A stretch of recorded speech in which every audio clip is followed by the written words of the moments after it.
અવસાન થયું છે ડૉક્ટરની બેદરકારીના કારણે, ત્યારે આજે 6 દિવસથી કોળી સમાજના માતાઓ અને બહેનો ધરણા પર બેઠા છે.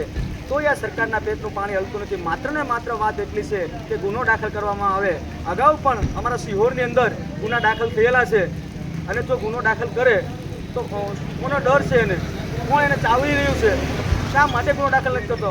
અને ખાસ તો હું કોળી સમાજના આગેવાનો કહું છું, કોળી સમાજના આગેવાનો જે છે એ ગુજરાત સરકારના મિનિસ્ટર છે, કેન્દ્રીય સરકારના મિનિસ્ટરો છે, એ ઇનામ વિતરણના કાર્યક્રમમાં વ્યસ્ત છે, પરંતુ કોળી સમાજની દીકરીને ન્યાય અપાવવા માટે કોઈ પણ આવતું નથી. પરંતુ અમારા કોળી સમાજના આગેવાનો મુનાભાઈ હોય, હિરણભાઈ હોય, ગીતાબેન હોય, મુકેશભાઈ હોય કે અનેક આગેવાનો એક નેમ લઈને બેઠા છે કે જ્યાં સુધી દીકરીને ન્યાય નહીં મળે ત્યાં સુધી અમે આ ચાલુ વરસાદની અંદર પણ ધરણા કરવાના છીએ, અને ન્યાય નહીં મળે તો અમે કોર્ટના દરવાજા પણ ખખડાવવાના છે. કોના ઈશારે આ ચાલી રહ્યું છે? આવું ને આવું ગુજરાતની અંદર ચાલશે તો બિહાર બનતા કોઈ રોકી શકવાનું નથી. હાલ કોળી સમાજને ન્યાય નથી મળ્યો, એટલા બધા જેમના વોટ છે એમને પણ ન્યાય નથી મળ્યો, તો આમ નાના લોકોને ક્યાંથી ન્યાય મળવાનો છે? એટલા માટે અમે ચાલુ વરસાદની અંદર ધરણામાં બેઠા છીએ, અને આજે સાંજના કંઈ ને કંઈ નવો કાર્યક્રમ આપવાના છીએ. જ્યાં સુધી બેનને ન્યાય નહીં મળે ત્યાં સુધી અમે કાર્યક્રમો આપવાના છીએ, અને આ કાર્યક્રમો તાલુકા મથકે આજથી જવાના છે, અને ત્યાં હર્ષ સંઘવીના પુતળા દહનો કરવાના છે. વંદે માતરમ, ભારત માતા કી જય, જય જય ગુજરાત. કોળી સમાજના દીકરી એવા ગીતાબેન ચૌહાણ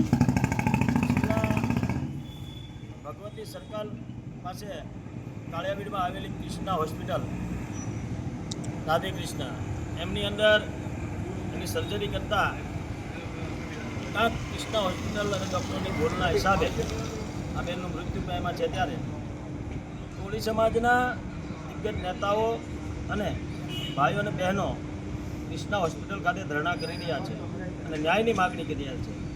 પરંતુ મને એક ખબર નથી પડતી, કોળી સમાજના સાંસદ અને કેન્દ્રીય મંત્રી નીમુબેન બાંભણિયા આજે અન્ય સમાજના જે ઇનામ વિતરણો થાય છે, સારા સારા કાર્યક્રમો થાય છે, એમાં જવાનો એને સારામાં સારો ટાઈમ મળે છે, પણ એ ભાવનગર જિલ્લાની અંદર ખૂબ કોળી સમાજની બહુમતી હોવાની અને મત લઈને દિલ્હી પહોંચ્યા છે, ત્યારે એમને પાછળ કોળી સમાજની કોઈ ચિંતા નથી.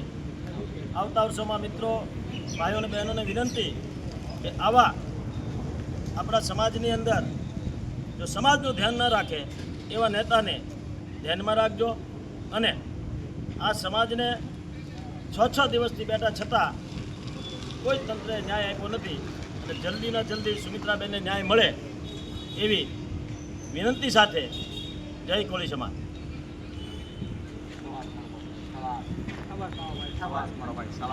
એક તો હવે